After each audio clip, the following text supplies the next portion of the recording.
I was looking at them at a local gardening store, and I've been trying to find a good composter that would work over here that wasn't too complicated. And I found this. A woman recommended this composter she said she used it, and this sort of knocking it over, but you can see you can just throw the stuff in there. It's got lots of holes for aeration. It keeps it compact because it's supposed to press stuff down, and the bottom stuff will turn into real good earth eventually.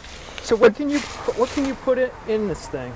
Well, you can put in any type. You can put your leaves in. Like really, we should probably throw a few dead leaves in there now, and all your kitchen waste is really good. Other than anything that has meat, you know, you could put even old potting soil. I'm going to put my garden potting soil in there because it's still dirt. You don't want to throw it out.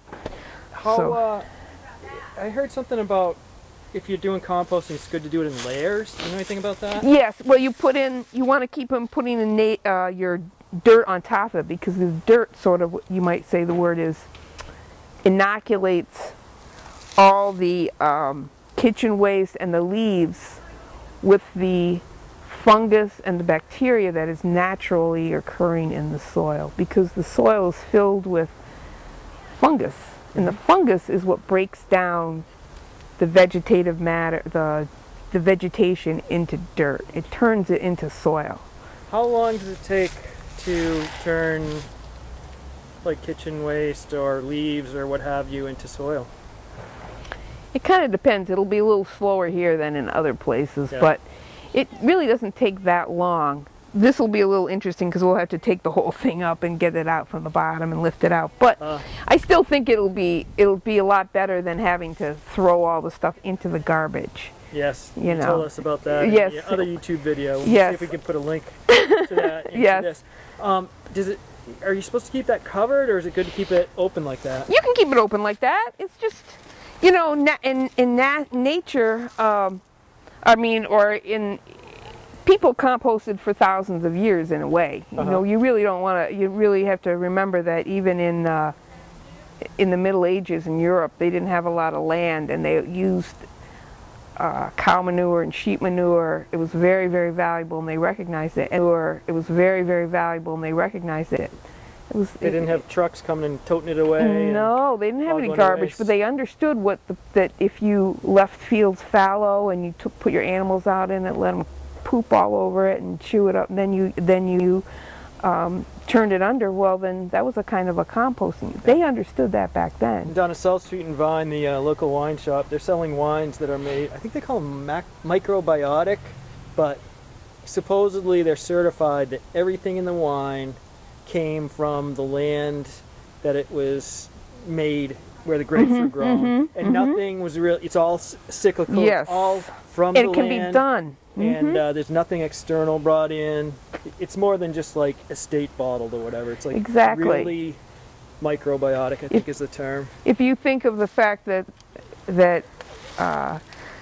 we go to all the effort to buy something like organic pumpkin, which I saw a can of in a local grocery store, and it comes from Oregon. Oregon. We grow it in New York State. How much fuel did it take to get it from Oregon? Why are we doing this?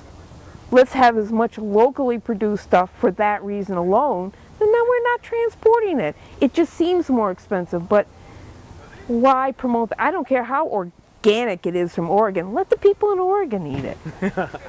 You know, why do they have to ship it to us? Good point. So, as you know, in this semi-secret garden, there are numerous people involved here. Should we, that's our neighbor Zoe, who just had a beautiful child. And she's a Giants fan.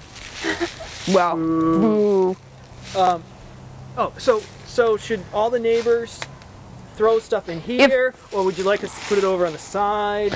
Would you like us to can put it in there. Just don't put too many, let's say, sticks or leaves or something. What we want to just work on right now is maybe your kitchen waste, I would say. Mushy your stuff. Spoiled You say, oh, you know, the science experiments you find in your refrigerator is an excellent addition. You know, oh, I forgot about that peach, and now it looks like crap. You know, throw it in there, and that's what I would say. Your peelings from all your vegetables, you just collect them and throw them in there. I kind of keep them sometimes in a little plastic container, and they might sit in my apartment for a couple days. But then, and I leave them in the refrigerator, and then I throw them in there.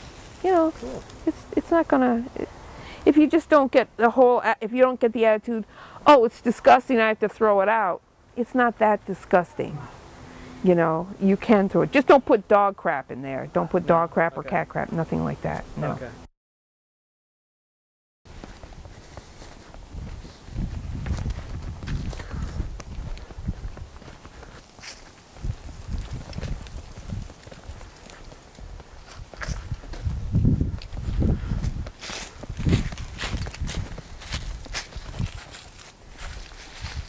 Geez, I hope nobody's looking.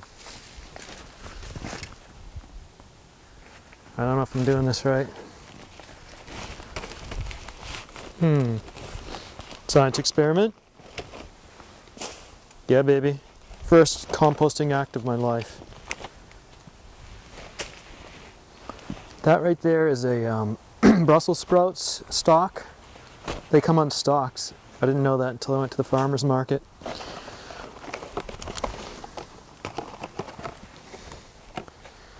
Any ideas? Is this legal? We'll find out.